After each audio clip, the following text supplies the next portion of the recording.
Baiklah, saya Claudia Silvia dari kelompok E akan menjelaskan mengenai unsur ketahanan nasional yang ada di Indonesia. Dalam konsep ketahanan nasional di Indonesia, ada sejumlah unsur yang dikemukakan dengan istilah GATRA. GATRA sendiri dalam ketahanan nasional Indonesia disebut dengan Astra Gatra. Astra Gatra ini dapat kita istilahkan dengan 8 gatra yang terdiri dari Trigatra atau 3 gatra dan Pancagatra atau 5 gatra. Trigatra ialah 3 aspek alamiah yang terdiri dari aspek geografi, demografi, dan sumber kekayaan alam. Pancagatra ialah 5 aspek kehidupan sosial yang terdiri dari ideologi, politik, ekonomi, sosial budaya, dan pertahanan dan keamanan. Perkenalkan, nama saya Jessica. Jadi, di sini saya akan menjelaskan materi mengenai sejarah ketahanan nasional. Jadi, ketahanan nasional merupakan istilah khas Indonesia yang muncul pada tahun 1960-an. Istilah ketahanan nasional dalam bahasa Inggris bisa disebut sebagai national resilience. Dalam terminologi barat, terminologi itu kurang lebih semakna dengan ketahanan nasional yang dikenal dengan istilah national power atau kekuatan nasional. Teori national power ini telah banyak dikembangkan oleh para ilmuwan dari berbagai negara. Hans J. Morgan dalam bukunya yang berjudul Politics Among Nations, di dalam buku tersebut ia menjelaskan tentang apa yang disebut sebagai the element of national power, yang berarti beberapa unsur yang harus dipenuhi suatu negara agar memiliki kekuatan nasional. Secara etimologis, istilah ketahanan berasal dari kata dasar tahan yang berarti tahan penderitaan, tabah, kuat, dapat menguasai diri, gigih, serta tidak mengenal menyerah. Sebagai konsepsi yang khas Indonesia, gagasan tentang ketahanan nasional muncul di awal tahun 1960-an sehubungan dengan ancaman yang dihadapi bangsa Indonesia, yaitu meluasnya pengaruh komunisme dari Uni Soviet dan Cina. Pengaruh mereka pun terus menjalar sampai ke kawasan Indochina, sehingga satu persatu negara di kawasan Indochina seperti Laos, Vietnam, dan Kamboja menjadi negara komunis. Infiltrasi komunis tersebut bahkan mulai muncul ke Thailand, Malaysia, dan Singapura. Pada tahun 1965, komunis Indonesia bahkan berhasil mengadakan pemberontakan yang akhirnya dapat diatasi. Menyadari akan hal tersebut, maka gagasan tentang masalah kekuatan dan unsur-unsur apa saja yang ada di dalam diri bangsa Indonesia, serta apa saja yang seharusnya dimiliki agar kelangsungan hidup bangsa Indonesia terjamin di masa-masa mendatang terus menguat. Pada tahun 1968, pemikiran tersebut dilanjutkan oleh Lembaga Pertahanan Nasional. Kesiapan menghadapi tantangan dan ancaman itu harus diwujudkan dalam bentuk ketahanan bangsa yang dimanifestasikan dalam bentuk perisai atau tameng. Tameng yang dimaksud adalah sublimasi dari konsep kekuatan oleh Sekolah Staf Komando Angkatan Darat. Perkenalkan, nama saya Christina Darmayana. Di sini saya akan menjelaskan hubungan antara ketahanan nasional dan gerakan 30 SPKI. Peristiwa G30 SPKI merupakan tragedi nasional yang dilakukan oleh PKI atau Partai Komunis Indonesia. Tragedi ini menimbulkan korban di kalangan petinggi militer. Peristiwa ini dilatar belakangi oleh persaingan politik karena PKI sebagai kekuatan politik merasa khawatir dengan kondisi kesehatan Presiden Soekarno yang memburuk.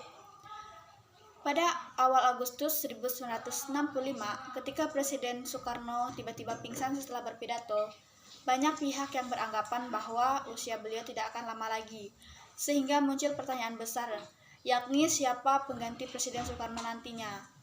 Pertanyaan tersebut yang menyebabkan persaingan semakin tajam antara PKI dan TNI. Jadi, gerakan 30 SPK ini merupakan salah satu tindakan yang mengancam ketahanan nasional di dalam negeri. Sekian dari saya ucapkan terima kasih.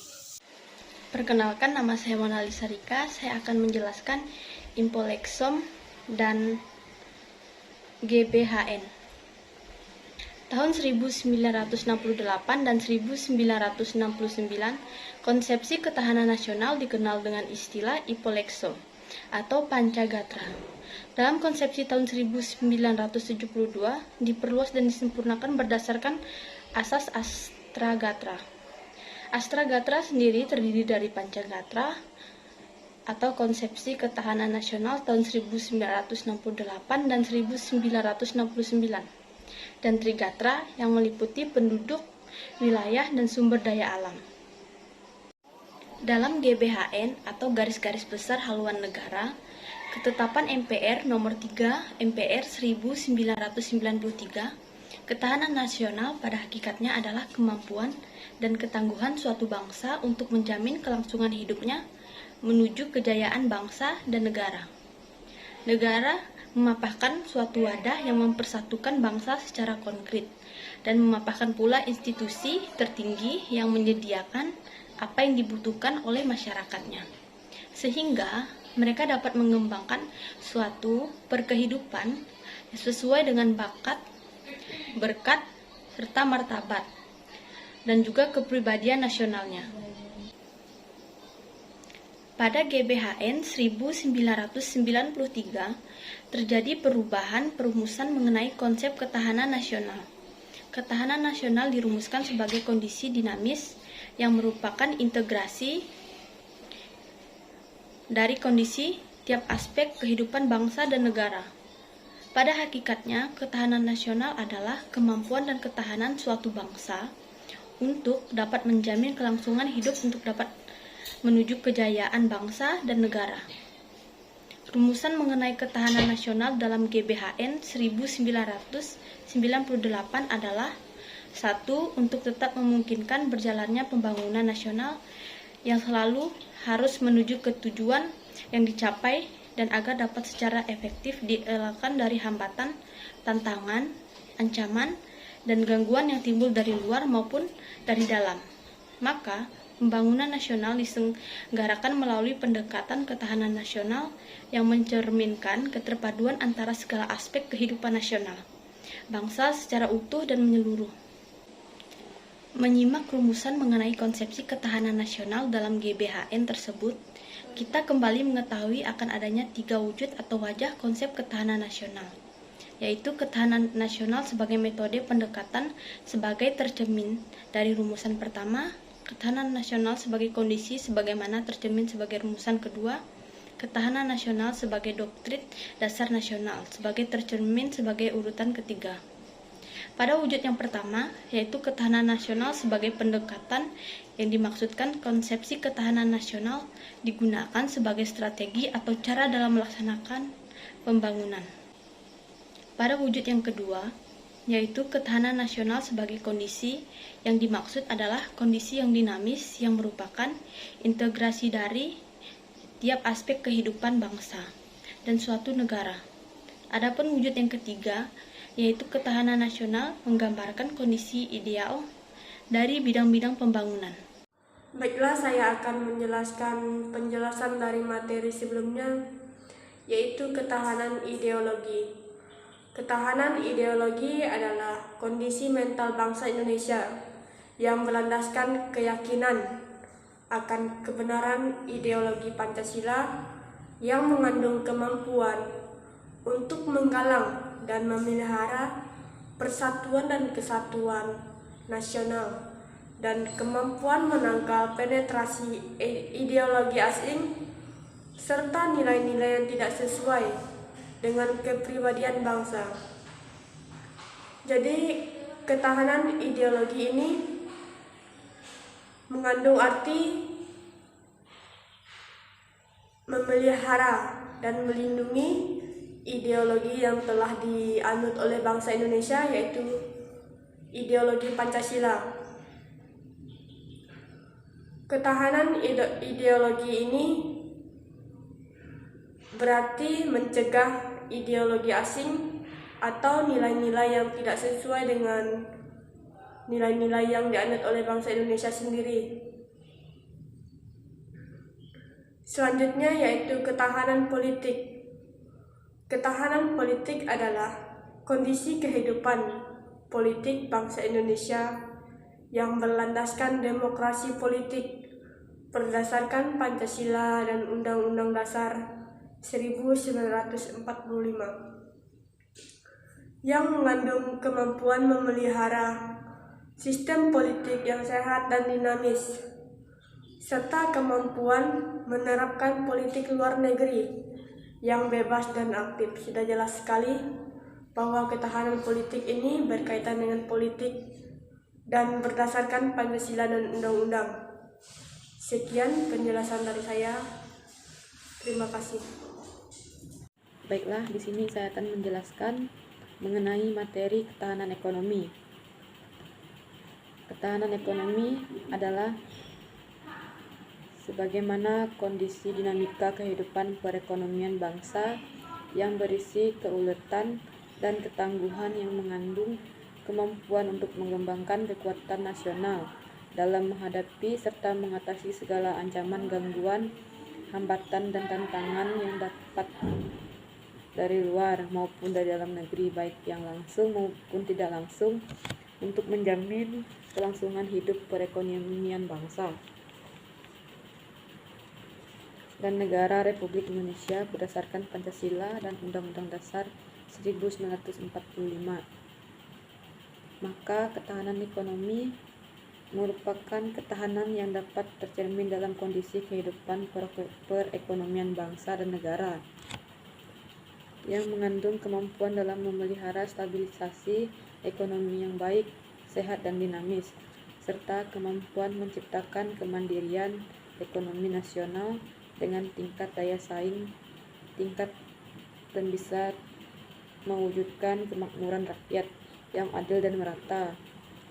Dinilai dari sisi pembangunan ekonomi untuk mendukung ketahanan ekonomi melalui terciptanya iklim usaha yang serta pemanfaatan ilmu pengetahuan dan teknologi, tersedianya barang dan jasa, terpilihnya fungsi lingkungan hidup, serta meningkatkan daya saing dalam lingkungan. Sebagai bagian dari ketahanan ekonomi global adalah dengan adanya konsep ekonomi kreatif yang merupakan suatu konsep ekonomi di era ekonomi baru yang memadukan informasi dan kreativitas dengan mengandalkan ide-ide kreatif dari sumber daya manusia atau SDM sebagai faktor produksi utama dalam melakukan kegiatan ekonomi. Hoskin mendefinisikan ekonomi kreatif sebagai kegiatan ekonomi yang mengharapkan input dan outputnya berupa gagasan. Gagasan menjadi penting daripada modal karena orang dengan gagasan yang baik akan mendapatkan hasil yang luar biasa. Perkembangan perekonomian kreatif di Indonesia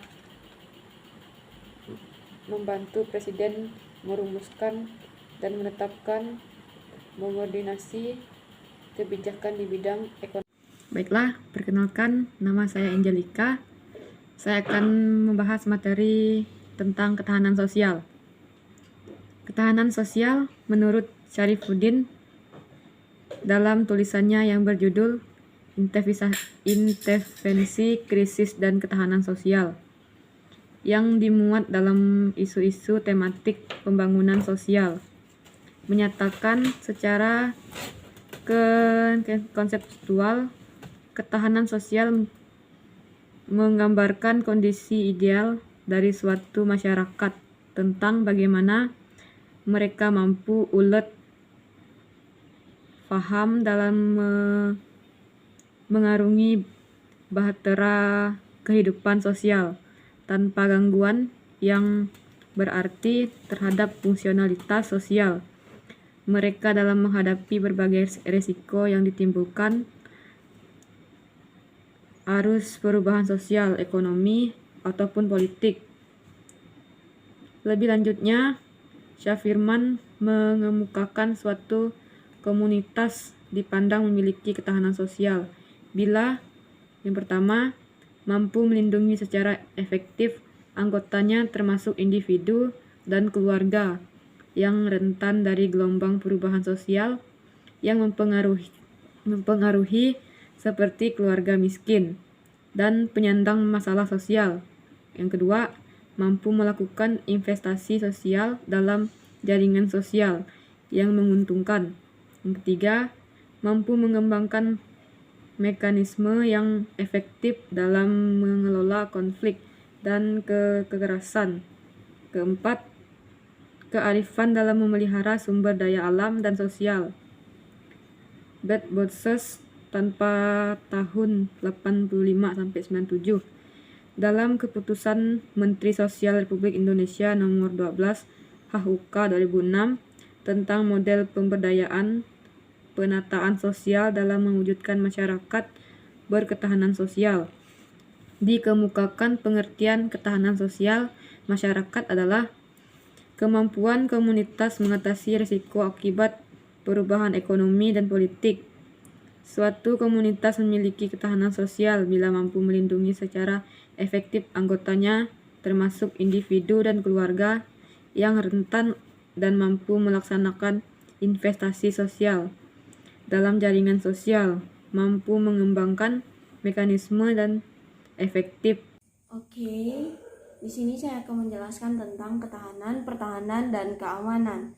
Diartikan sebagai kondisi dinamik kehidupan pertahanan dan keamanan bangsa Indonesia berisi keelekan dan ketangguhan yang mengandung kemampuan mengembangkan kekuatan nasional dalam menghadapi dan mengatasi yang datang dari luar dan di dalam, yang langsung dan tidak langsung. Mereka juga memiliki perbedaan, yaitu pertahanan adalah keadaan yang dihadapkan kepada ancaman dari luar negeri dan bersifat militer. Dan ketahanan yaitu daya tahan suatu bangsa dan akan lebih tepat dikategorikan di dalam lingkup dan materi keamanan insani, yakini ancaman yang mengancam warga negara secara individual. Dan satu lagi, memiliki fungsi. Fungsinya yaitu dinilai sangat vital dari merupakan fungsi fondasi yang paling dasar. Sebab dengan adanya fungsi pertahanan dan keamanan, maka integrasi bangsa dapat senantiasa dijaga dan semakin dibangun menjadi lebih kuat. Selain itu, dengan terlaksananya fungsi pertahanan dan keamanan. Sekian dari saya, terima kasih.